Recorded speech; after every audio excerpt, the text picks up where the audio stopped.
Plus programme 'ਚ ਤੁਹਾਡਾ ਸਭ ਦਾ ਸਵਾਗਤ ਹੈ। ਅੱਜ ਅਸੀਂ ਤੁਹਾਡੀ ਮੁਲਾਕਾਤ ਕਰਵਾ ਰਹੇ ਹਾਂ ਇੱਕ ਐਸੀ ਸ਼ਖਸੀਅਤ ਦੇ ਨਾਲ ਜੋ ਕਿ ਪ੍ਰਜਨ ਅਤੇ ਬਾਂਝਪਨ ਦੇ ਮਾਹਿਰ ਨੇ ਔਰ ਇਸ ਯੋਗਤਾ ਦੇ ਨਾਲ ਮਾਲਵੇ ਦੇ ਪਹਿਲੇ ਡਾਕਟਰ ਨੇ। ਅਸੀਂ ਗੱਲ ਕਰ ਰਹੇ ਹਾਂ ਡਾਕਟਰ ਪ੍ਰਸ਼ਾਂਤ ਪਾਟਿਲ ਜੀ ਦੀ, ਜੋ ਕਿ ਆਦੇਸ਼ IVF ਦਾ ਫਰਟੀਲਿਟੀ ਕਲੀਨਿਕ ਵਿਖੇ ਆਪਣੀਆਂ ਸੇਵਾਵਾਂ ਦੇ ਰਹੇ ਨੇ। FNB ਪ੍ਰੀਖਿਆ ਵਿੱਚ ਭਾਰਤ ਵਿੱਚੋਂ ਪਹਿਲਾ ਸਥਾਨ ਪ੍ਰਾਪਤ ਕਰਨ ਵਾਲੇ ਡਾਕਟਰ ਪ੍ਰਸ਼ਾਂਤ ਪਾਟਿਲ ਜੀ DGO, DNB, FNB, ex-consultant Lilavati IVF Mumbai, DY Patil IVF Navi Mumbai, Fortis IVF Mumbai, Genome IVF Raipur ਦੇ ਵਿੱਚ ਆਪਣੀਆਂ ਸੇਵਾਵਾਂ ਦੇ ਚੁੱਕੇ ਨੇ। ਡਾਕਟਰ ਸਾਹਿਬ ਨੂੰ 5000 ਤੋਂ ਵੱਧ IVFs ਦਾ ਐਕਸਪੀਰੀਅੰਸ ਹੈ ਕਿ the federation of obstetric and gynaecology society of India ਦੇ ਮੈਂਬਰ ਨੇ, American society for reproductive medicine ਦੇ ਮੈਂਬਰ ਨੇ, European society of human reproduction and embryology ਜਿਹਦੇ ਮੈਂਬਰ ਨੇ, Indian society for assisted reproduction ਦੇ member ਨੇ ਔਰ ਇੰਡੀਅਨ ਫਰਟੀਲਿਟੀ ਸੁਸਾਇਟੀ ਦੇ ਮੈਂਬਰ ਵੀ ਨੇ। ਸਾਡੀ ਟੀਮ ਨਾਲ ਗੱਲਬਾਤ ਕਰਦੇ ਹਾਂ। ਡਾਕਟਰ ਪ੍ਰਸ਼ਾਂਤ ਪਾਟਿਲ ਜੀ ਨੇ ਆਪਣੇ ਐਕਸਪੀਰੀਐਂਸਿਸ ਬਾਰੇ ਦੱਸਿਆ। ਉਹਨਾਂ ਨੇ ਦੱਸਿਆ ਕਿ ਅੱਜ ਦੀ ਭੱਜ ਦੌੜ ਦੇ ਜ਼ਮਾਨੇ ਦੇ ਵਿੱਚ ਕਿਸ ਤਰੀਕੇ ਦੇ ਨਾਲ ਇਨਫਰਟੀਲਿਟੀ ਦੇ ਕੀ ਕਾਰਨ ਨੇ ਤੇ ਕਿਸ ਤਰੀਕੇ ਦੇ ਨਾਲ ਅਸੀਂ ਪ੍ਰੀਕਾਸ਼ਨਸ ਲੈ ਕੇ ਇਨਫਰਟੀਲਿਟੀ ਦੀ ਸਮੱਸਿਆ ਤੋਂ ਬਚ ਸਕਦੇ ਹਾਂ। ਆਓ ਕਰਦੇ ਹਾਂ ਗੱਲਬਾਤ ਡਾਕਟਰ ਪ੍ਰਸ਼ਾंत पाटिल जी के नाम। पंजाब प्लस चैनल पे आपका स्वागत है। आज हम आए हैं आदेश IVF और बात कर रहे हैं प्रशांत पाटिल जी के साथ, जो पिछले लंबे समय से IVF में बहुत बढ़िया रिजल्ट्स दे रहे हैं। डॉक्टर साहब, स्वागत है आपका हमारे स्पेशल शो में। नमस्ते डॉक्टर साहब, क्या कहना चाहेंगे कि NFM में रिप्रोडक्टिव मेडिसिन में जैसे आप फर्स्ट थे इंडिया में, क्या कहना चाहेंगे कि उस समय जब ये स्टडी में लोग कम जाते थे, आपने इस स्टडी को ग्रहण किया और पंजाब में ये एक नई चीज़ IVF जो है इस बठिंडा एरिया में आप लेकर आए, क्या कहना चाहेंगे? जब मैं 2012 में एडमिशन लिया था, उस टाइम में ऑल ओवर इंडिया में सिर्फ 9 सीट्स थी इनफर्टिलिटी की प्रॉपर फेलोशिप थी, जो गवर्नमेंट ऑफ इंडिया रन करती थी। तो उस टाइम में बहुत कम लोग IVF के बारे में जानते थे और बहुत ही कम इंस्टीट्यूट थे, जनरली 5 ही इंस्टीट्यूट थे जो IVF की फेलोशिप रन करते थे।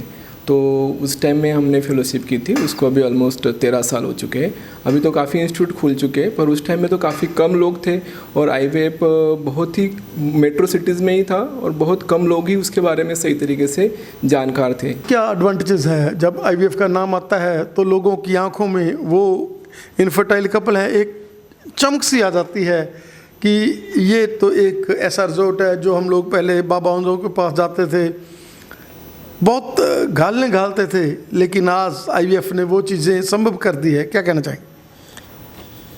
पहले जैसे आप सोचोगे 15 से 20 साल पहले IVF करके कोई चीज़ थी, मीन्स लोगों को वो पता ही नहीं था। सिर्फ मेट्रोज़ में कुछ हॉस्पिटल्स थे, गिने चुने हॉस्पिटल जो IVF चलाते थे, और ये टेक्नोलॉजी भी बहुत लिमिट थी, जो बहुत सीमित थी टेक्नोलॉजी। उस टाइम में सक्सेस रेट भी IVF के काफ़ी कम थे।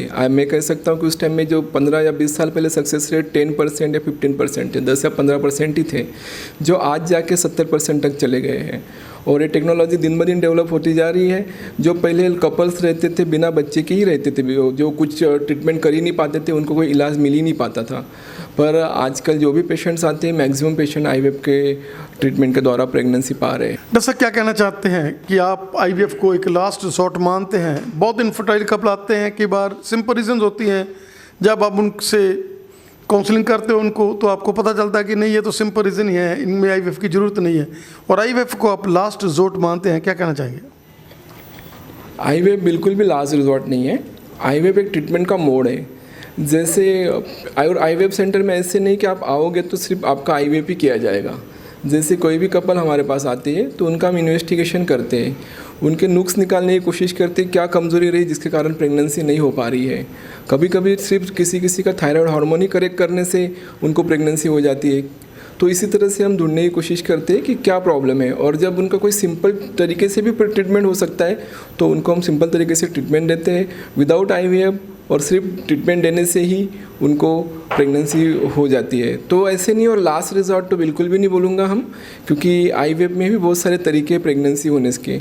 अगर कोई IVF फेल हो जाता है तो उसको भी डिफरेंट तरीके से ट्रीटमेंट दिया जाता है और वो प्रेगनेंसी पा सकता है। जनरली अगर आप सोचोगे अगर 100 पेशेंट आते हैं तो 3 IVF के बाद ऑलमोस्ट 95% कपल प्रेग्नेंट हो जाती है।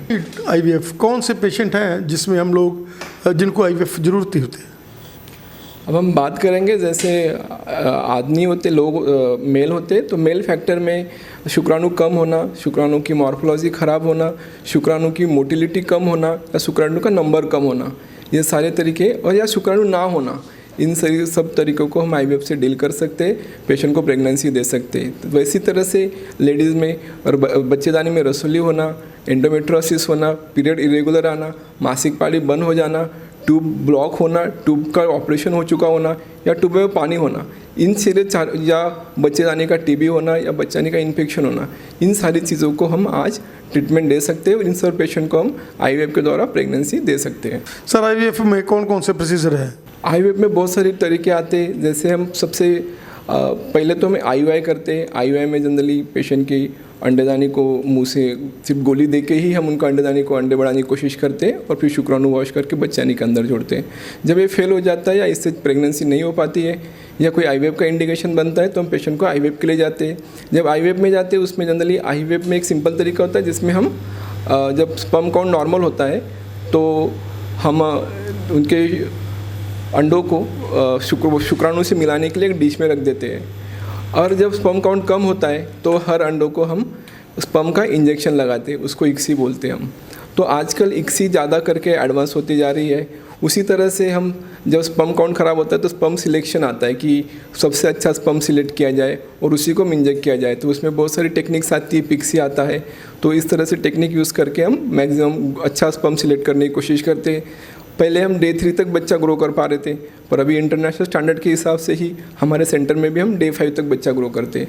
डे 5 तक जो बच्चे होते हैं उनमें ज़्यादा चांस होता है प्रेगनेंसी देने का, तो उसको बोलते हैं ब्लास्टोसिस या डे 5 बच्चे बनाना। उसका लेज़र असिस्टेड हैचिंग करके एक चीज़ आती है, जैसे अंडों को कवरिंग होता है, उस कवरिंग को लेज़र से ब्रेक किया जाता है। तो वो लेज़र असिस्टेंट हैचिंग से भी बच्चे को बच्चेदानी में चिपकने में मदद मिलती है। और अभी फ्रोज़न एम्ब्रियो ट्रांसफ़र किया जाता है। जैसे हम फ्रेश एम्ब्रियो ट्रांसफ़र पहले करते थे, उसी महीने में अंडा निकाला और उसी महीने में अंडा बच्चा हमने ट्रांसफ़र कर दिया। पर अभी हम जनरली फ्रीज वाल की तरफ चल चुके हैं। हम 5वें दिन के बच्चे को फ्रीज़ कर लेते हैं और उसको हम बाद में उसको ट्रांसफ़र करते हैं। इसके कारण सक्सेस रेट अभी बढ़ते जा रहे हैं। हर प्रोसीजर आपका सक्सेस रेट बढ़ाता है। तो इस तरह से जो स्टैंडर्ड है, इंटरनेशनल स्टैंडर्ड है कि इक्सी करना, डे 5 बच्चे बनाना और उसको फ्रीज़ करके अंदर छोड़ना, तो ये सारे ही चीज़ें हम हमारे सेंटर में कर रहे हैं। डॉक्टर साहब, देश आईवीएफ क्यों यूनिक है? क्यों लोग दूर दूर से आते हैं? आज हम बात कर लें एनआरआईज़ की, तो वो प्रेफर करते हैं यहाँ आना, और बहुत बड़ी चेन है आपकी। वो लोग पहले से ही टाइम लेकर आते हैं और यहाँ से संतान सुख की प्राप्ति लेकर जाते हैं। बेसिकली ये हम सिर्फ आईवीएफ ही यहाँ पे डील करते हैं, हम बाकी किसी तरह से पेशेंट नहीं देखते बाकी बीमारियों के। हम ये सेंटर सिर्फ डिवोटेड है कि हम यहाँ पे सिर्फ इनफर्टिलिटी कपल को ही देखा जाए। हम इसी कारण हम पेशेंट को पूरी तरह से अपना टाइम दे पाते हैं।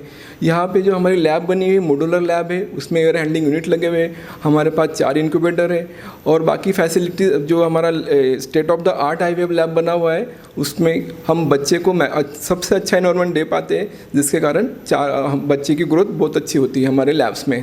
उसी तरह पे हमारे एम्ब्रोलॉजिस्ट हैं जो यहाँ पे फुल टाइम एम्ब्रोलॉजिस्ट होते हैं, वो भी बहुत हेल्प करते हैं, उनका नॉलेज भी बहुत अच्छा है। तो इसी कारण जब फुल टाइम एम्ब्रोलॉजिस्ट होते हैं तो उससे भी हमारा आईवीएफ का सक्सेस रेट बढ़ने में हेल्प होती है। मिसअंडरस्टैंडिंग्स है कि ये पेनफुल होगा, इसमें काफ़ी प्रोसीजर्स जो है वो दर्द भरे होंगे, क्या कहना चाहेंगे कि आईवीएफ में कोई भी पेन नहीं? आईवीएफ में बहुत सारी मिसअंडरस्टैंडिंग होती है। पहली मिसअंडरस्टैंडिंग है कि पेनफुल है क्या, तो आईवीएफ बिल्कुल भी पेनफुल नहीं है। दूसरे पेशेंट सोचते हैं आईवीएफ के लिए एडमिट होना पड़ेगा क्या, ऐसे भी नहीं है। जो सारी मैक्सिमम आईवीएफ की प्रोसीजर्स है आजकल डे केयर में होती है। डे केयर में पेशेंट सुबह एडमिट होता है और शाम को डिस्चार्ज हो जाता है। उसी बात पेशेंट को एक और होता है कि आईवीएफ के बच्चे होंगे वो कोई एबनॉर्मल होंगे क्या, ऐसा बिल्कुल भी नहीं। लाखों बच्चे आईवीएफ के जन्म ले चुके हैं, जो नॉर्मल बच्चे होते हैं उसी तरह से आईवीएफ की भी बच्चे होते हैं। तीसरा पेशेंट का मिसकंसेप्शन होता है कि हमारे ही अंडे होंगे क्या, हमारे ही स्पर्म होंगे क्या, डॉक्टर मिक्स तो नहीं कर देंगे, ऐसा बिल्कुल भी नहीं होता है। आईवीएफ सेंटर में जिनके पेशेंट के अंडे होते हैं अच्छी क्वालिटी के होते हैं उन्हीं के अंडे यूज़ होते हैं, जिनके स्पर्म अच्छे होते हैं उनके ही स्पर्म यूज़ होते हैं। किसी भी पेशेंट का अगर किसी कारण उनके अंडे नहीं है या शुक्राणु नहीं है तो उसमें हम पेशेंट की कंसेंट लेके ERT बैंक से, जो ERT लॉ बना हुआ है उस लॉ के अनुसार हम उनके साइन लेके उनको इन्फॉर्म करके ही उस तरह से हम ट्रीटमेंट करते हैं। तो और उसी तरह से पेशेंट को बोलते हैं बेड रेस्ट करनी चाहिए। आईवीएफ में बिल्कुल भी बेड रेस्ट की रिक्वायरमेंट नहीं है, आप रूटीन एक्टिविटी कर सकते हैं, सिर्फ आपको एक्सर्शन नहीं करना है, दौड़ना भागना नहीं है या कोई हेवी चीज़ नहीं उठानी है। तो सर ये सेंटर जो आईवीएफ फेलर 2-3 बार हो चुके होते हैं उनके लिए एक वरदान है, क्या कहना चाहेंगे कि जब वो आदेश आईवीएफ में आते हैं तो एक ज़िंदगी लेकर जाते हैं? जो आईवीएफ फेल्यूर जो पेशेंट्स आते हैं तो उनको हम खास तरह से ट्रीटमेंट देते हैं, उनका हम वापस से जांच करते हैं, हर पेशेंट का हम वापस से देखते हैं कि कहाँ पे कोई गलती रह गई या पेशेंट की कोई चीज़ है हम डिफेक्ट था वो डिटेक्ट नहीं कर पाए, हम उनको वापस जांच कराते हैं। हर पेशेंट का हम हिस्ट्रोस्कोपी करके देखते हैं कि बच्चानी के अंदर तो कोई प्रॉब्लम नहीं रह गया।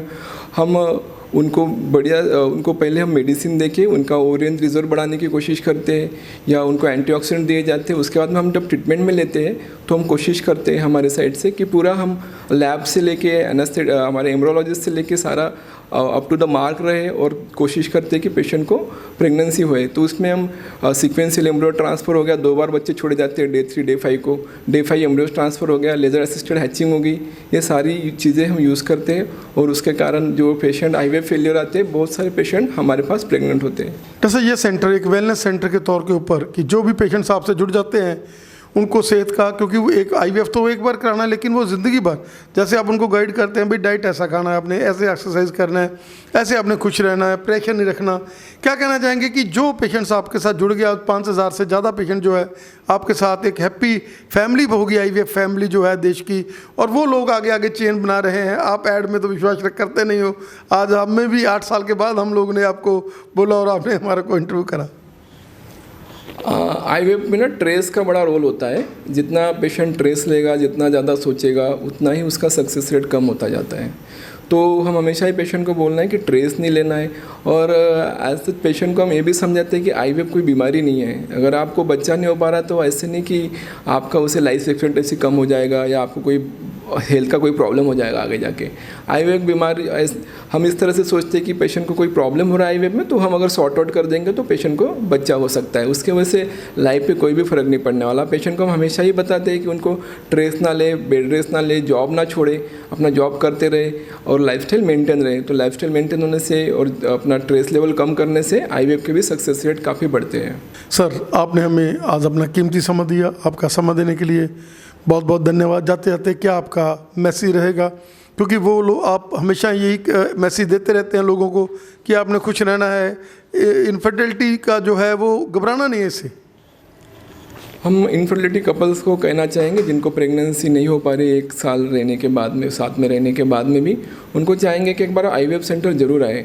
आईवीएफ सेंटर जब आते हैं तो ऐसे नहीं कि हम आपका पेमेंट ले लेंगे आपसे, आपका आईवीएफ कर ही देंगे, ऐसे नहीं है। बट आपको एक जांच कराना ज़रूरी होता है और कोई मिसअंडरस्टैंडिंग होती है पेशेंट्स में कि कब साथ में रहना है, कब रिलेशन बनाना है, या कोई सिंपल नुक्स होते हैं जैसे TSH हो गया, तो इस तरह से नुक्स या सीमेन एनालिसिस हो गया, ये बेसिक टेस्ट अगर आप करके जाओगे तो आपका कोई डिफेक्ट होगा तो जल्दी से जल्दी पकड़ा जाएगा। उसी तरह से ऐसा कोई डिफेक्ट होगा जो हम ट्रीट नहीं कर पाते हैं, जैसे शुक्राणु ही नहीं है या बहुत कम है, तो इन साइड में आपको जल्दी से जल्दी ट्रीटमेंट मिल पाएगी।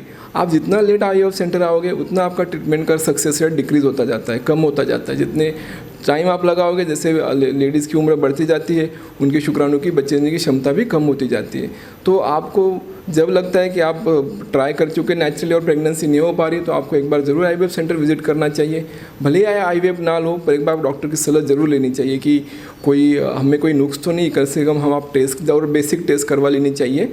और मैं आपको यही सलाह देना चाहता हूँ। डॉक्टर साहब का बहुत बहुत धन्यवाद हमें समय देने के लिए। Thank you sir.